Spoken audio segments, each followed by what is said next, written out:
Nous présentons nos excuses à la communauté universitaire et ensuite à la nation ivoirienne. Il dit certes, il a rencontré ce qu'on appelle des IGI.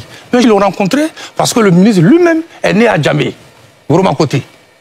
Bon, ils sentent qu'ils sont proches de lui et ils ont pris une occasion bien choisie, son anniversaire, pour le fêter, et ils ont fait des suggestions.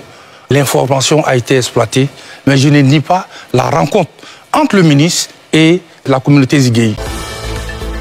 Revue de presse ivoirienne de ce mercredi 20 août 2025. La une des journaux ivoiriens ce mercredi est marquée par 3 affaires distinctes qui agitent la scène politique et judiciaire à 2 mois de l'élection présidentielle. Les suites judiciaires de l'affaire Toussaint, des accusations de cybercriminalité visant l'opposant Tidjane Thiam, et une vive polémique autour de la rencontre entre un ministre et des groupes de Ziguéi. L'affaire Toussaint. 5 ans après, les condamnations confirmées. 5 ans après le meurtre tragique de Toussaint Lenguessan, décapité à Daoukro lors des événements de la désobéissance civile de 2020, l'affaire reste d'actualité. Le quotidien Ivoire Hebdo révèle ce jour de nouveaux détails confirmant les récentes déclarations du procureur de la République, Koné Braman Oumar. Selon l'hebdomadaire, les individus visibles sur la vidéo choquent, le jeune qui a joué avec la tête. Celui qui avait le masque et les autres qui tenaient des machettes ou des gourdins ont bel et bien été jugés et condamnés. Parmi les coupables, condamnés le 11 août 2025 dernier à 10 ans de prison ferme, figurent 2 jeunes Maliens impliqués dans cet assassinat. Une autre affaire, Tidjane Thiam dans le collimateur de la justice pour cybercriminalité, selon le quotidien L'Avenir.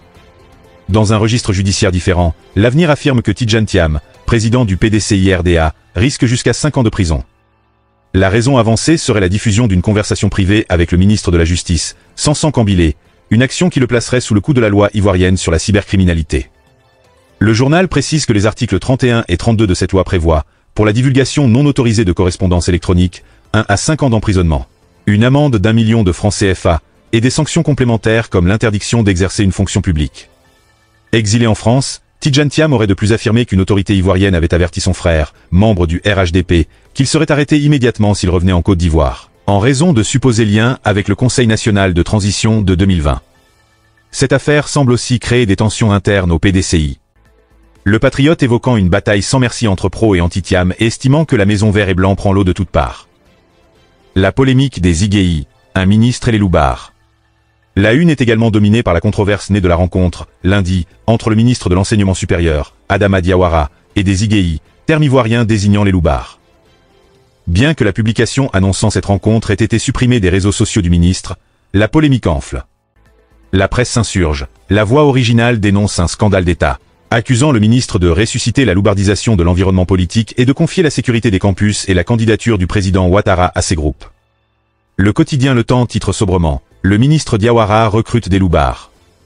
Le Canard déchaîné et le Nouveau Réveil s'interrogent sur la création d'une force parallèle par le pouvoir, les Ziguéi du RHDP constituant-ils de nouveaux recrutements du régime? Nord-Sud constate simplement que le peuple ivoirien est scandalisé. Face au tollé, le directeur de la communication du ministère, Dr Jofolo Doumbia, a annoncé sur NCI le lancement d'un audit interne pour retrouver l'auteur de la publication. Il a toutefois tempéré les critiques par une métaphore pour le moins imagée, affirmant que ce n'est pas la volonté du péteur qui détermine le son du paix, mais la forme des fesses. En synthèse, l'actualité ivoirienne, à l'approche du scrutin présidentiel, est traversée par des tensions judiciaires et politiques vives. L'ombre violente de la crise de 2020 ressurgit avec l'affaire Toussaint, tandis que l'opposition est ciblée par des procédures et que la majorité au pouvoir est accusée de recourir à des milices informelles, créant un climat de forte polarisation.